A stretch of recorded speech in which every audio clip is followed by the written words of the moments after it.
there, everyone, all you plant lovers out there. I hope you're having an absolutely fabulous day.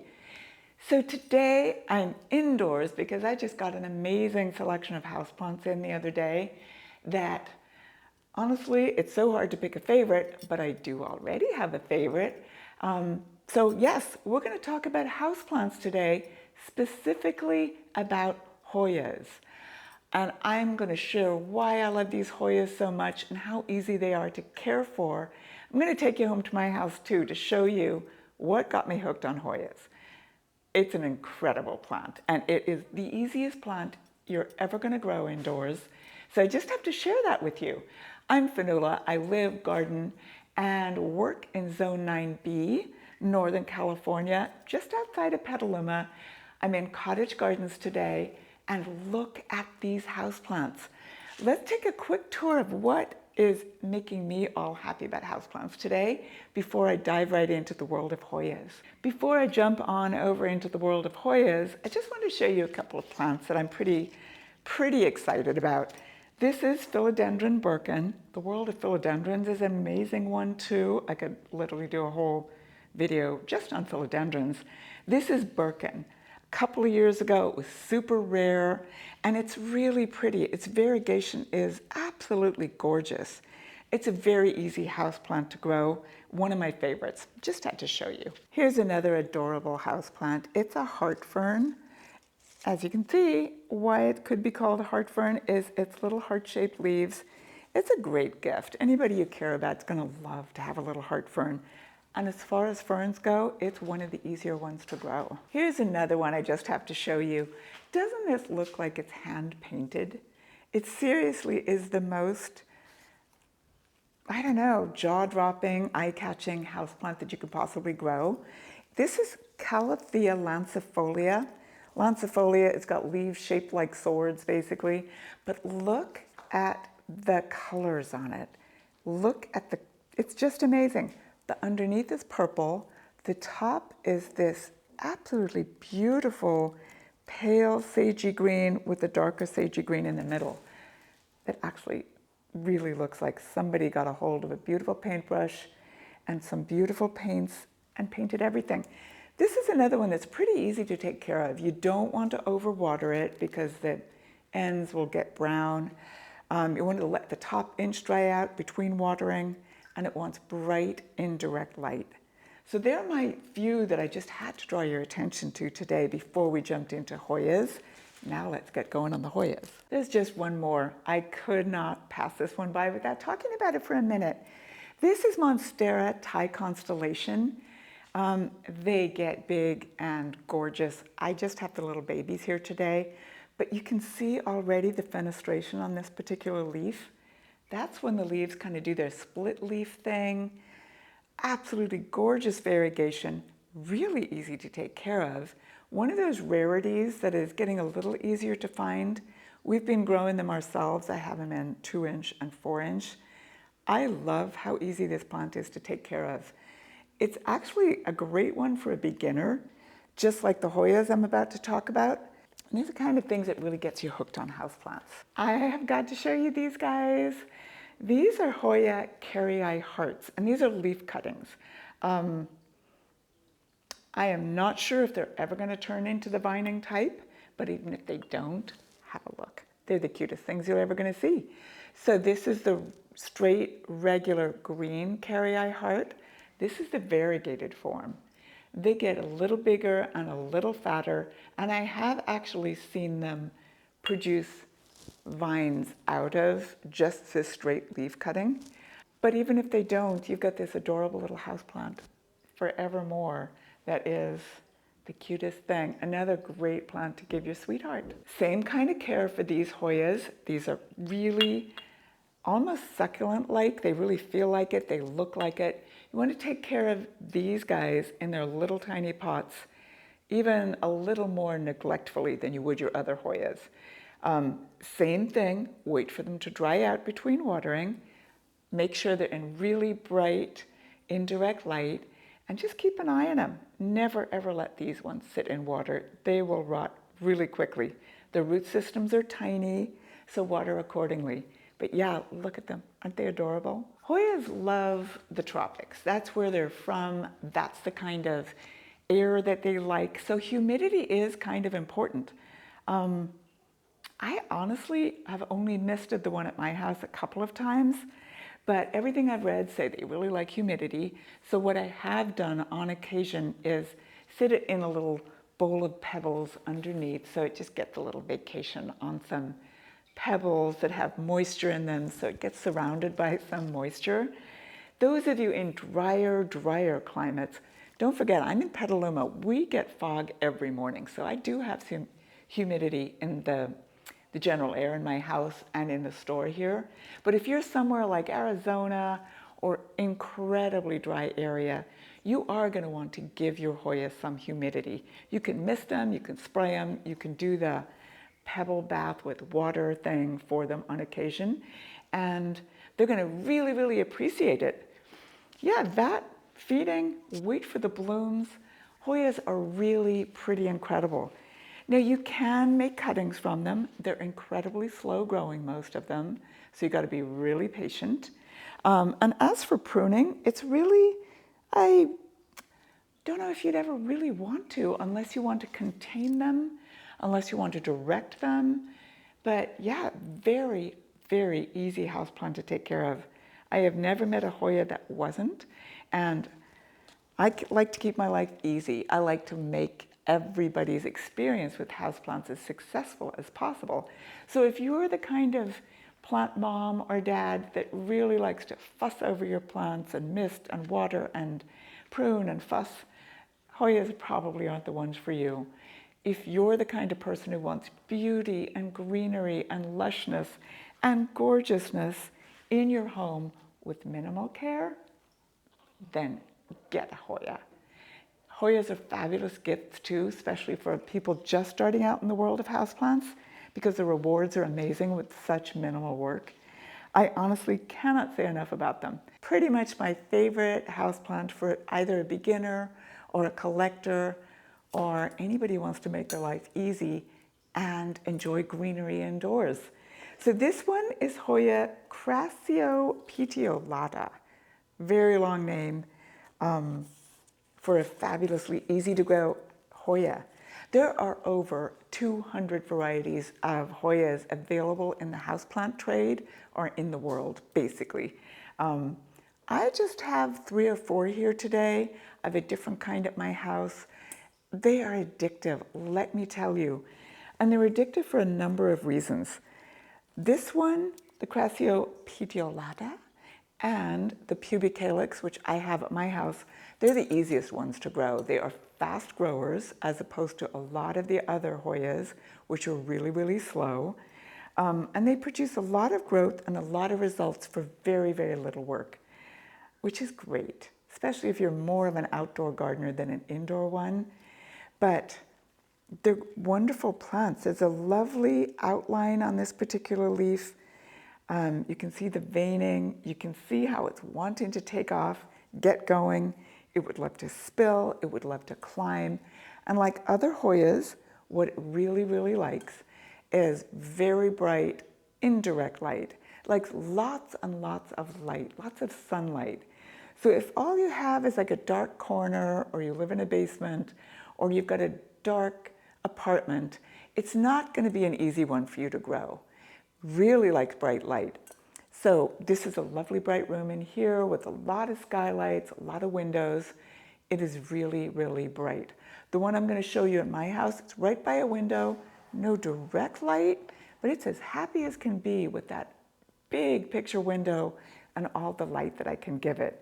So yeah, that's one of the key points for growing Hoyas. Every single one that I know and that I've grown here and at home, they want bright light, indirect, but very bright. The second thing is watering. You really don't want to water them too much. The one I've got at home, it's every 2 weeks or so. The way we take care of them here, we pop the house plants that need less water higher up because it makes life a little bit easier. They don't need quite as much attention as the ones down below. This one here is Hoya Crimson Queen. And it's a young one. You can see it's just starting out. Lots of foliage, lots of great variegation. You can even just, when you imagine it, see that little bit of a pink variegation that you're going to get on the leaves when it's older. But the stems are pink. Crimson Queen is super cute. I've got a little bit of an older one here that is coming home to my house later on because I've got the perfect spot for it. But look at this. Look at this. This is Crimson Queen. As you can see, it's got those waxy leaves that all the Hoyas have, and it's also got amazing variegation. Some of these leaves here are just perfectly white, but it's the stems that really get me. Look at the pink stems. And this whole actual tendril sticking out here, so much white variegation on it. I mean, I love this one. This is why this is coming home with me. I know exactly where I'm going to put it.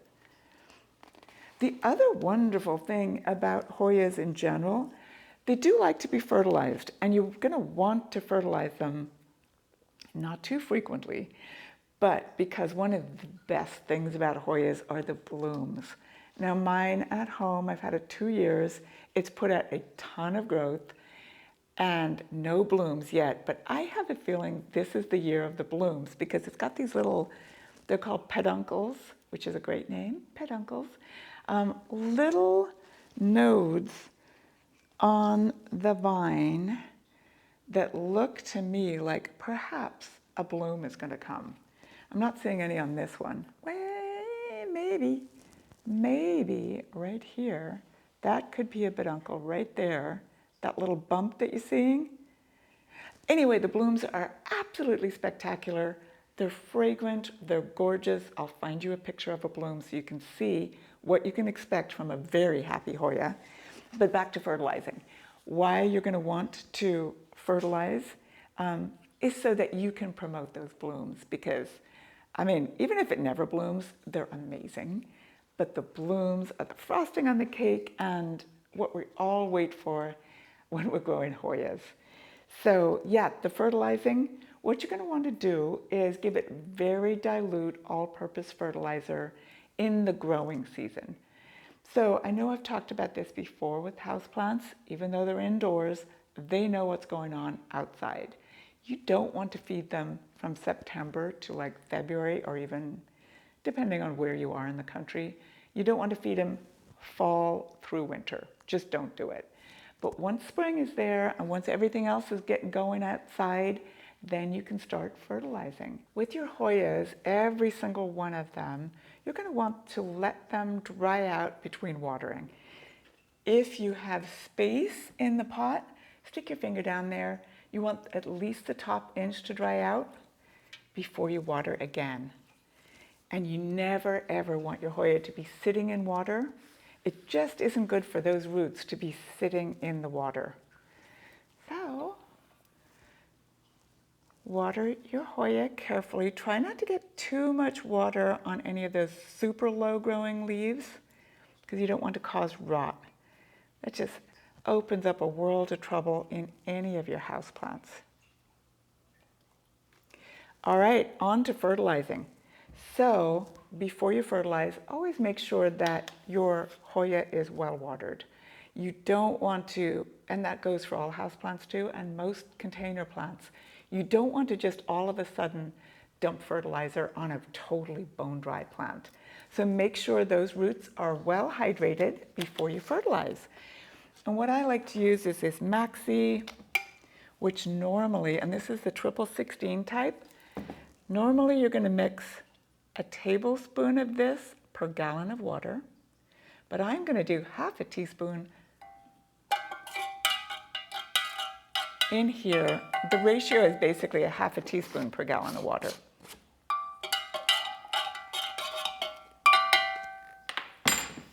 And that's what I'm going to water my Hoya with.